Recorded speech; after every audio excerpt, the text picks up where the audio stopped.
السلام علیکم۔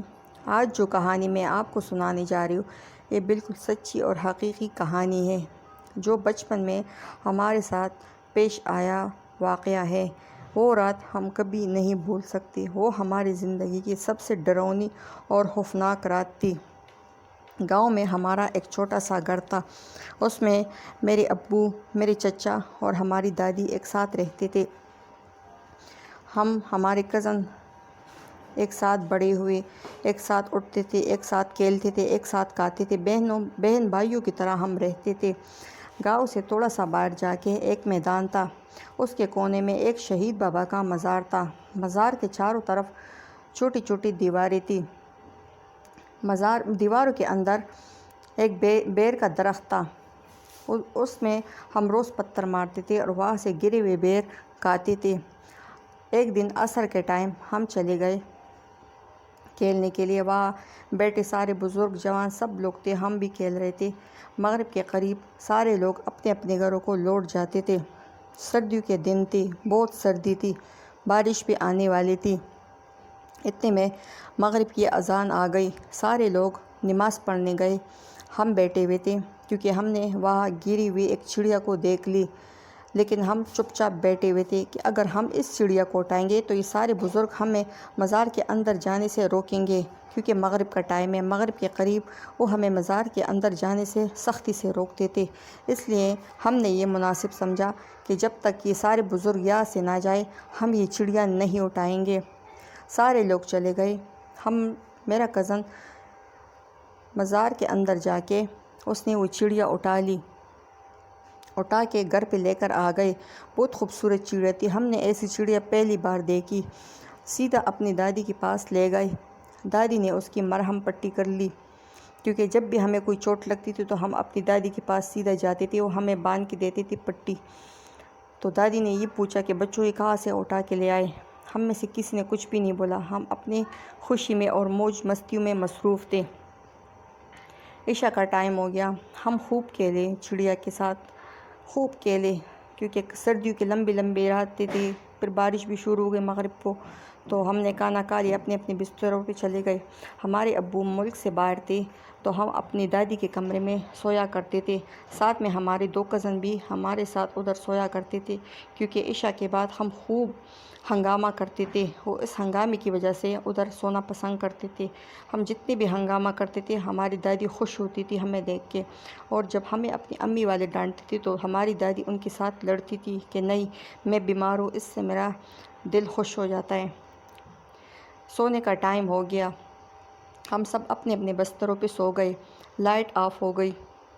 اتنے میں ایسے لگ رہا تھا جیسے ہمارے کمرے کا دروازہ کسی نے پکڑ کے زور سے جھنجھوڑا اور زور زور سے کٹکھٹایا۔ ہم سب کی چیخیں نکل گئی اور اٹھ کے بیٹھ گئے اپنے اپنے بستروں پہ۔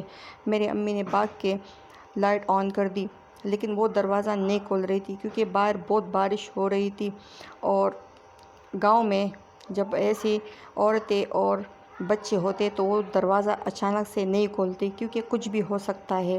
میری امی نے اندر سے آوازیں بہت دی میری چاچی کو، لیکن باہر سے کسی کی آواز نہیں آئی۔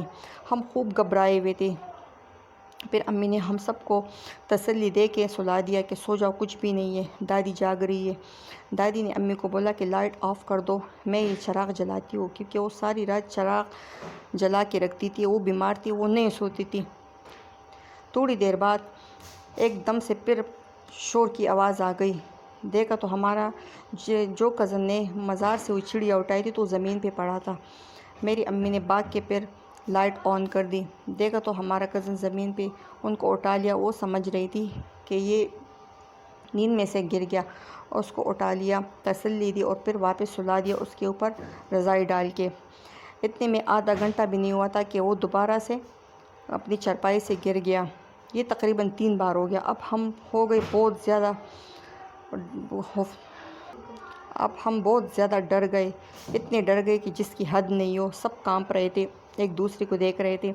میری امی نے بند کمرے سے میری چاچی والوں کو بہت آوازیں دی، لیکن وہاں سے کوئی آواز نہیں آئی کیونکہ وہ گہری نیند سوئے ہوئے تھے، کیونکہ آدھی رات تھی۔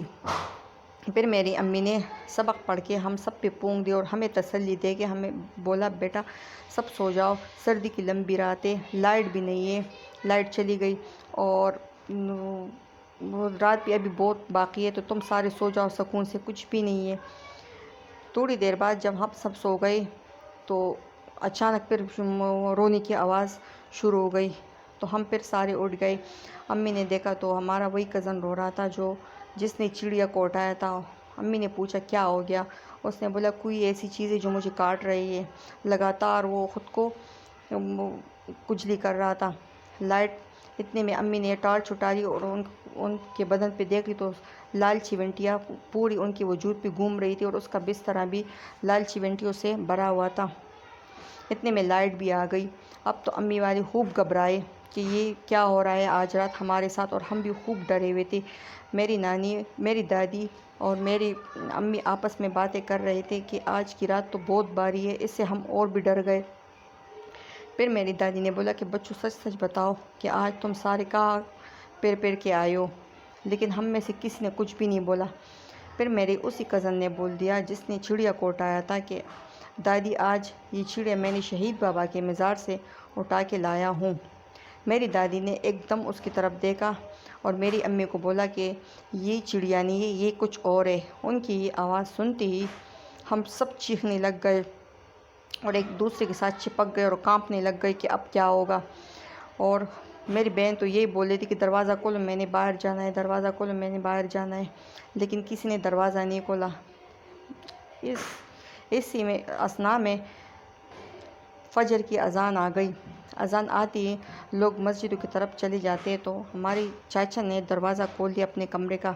جب امی والوں کو آواز آ گئی کہ چچا لوگ اٹھ گئے تو انہوں نے بھی یہاں سے فوراً اپنا دروازہ کھول دیا اور جو رات کو ہمارے ساتھ جو واقعہ ہوا وہ سارا ان کو سنانے لگ گئے۔ اور ساتھ میں میری دادی نے یہ بھی بولا کہ بیٹا جاؤ، یہ بچی جہاں سے چڑیا اٹھا کے لے کر آئے ہیں یہ وہاں چھوڑ کر آؤ۔ چچا نے ایسے ہی کیا، چڑیا کو آزاد کر لیا، اٹھا لیا اور جا کے ادھر ہی رکھ کر واپس آ گئے۔ واپس آتے ہی سب کچھ ختم ہو گیا، وہ چونٹیاں بھی خود بخود غائب ہو گئی، وہ جو خوفناک ماحول بنا ہوا تھا وہ بھی ختم ہو گیا۔ اور دادی نے ہمیں ڈانٹا بھی بہت اور یہ نصیحت کی کہ بیٹا مغرب کے ٹائم پہ کبھی بھی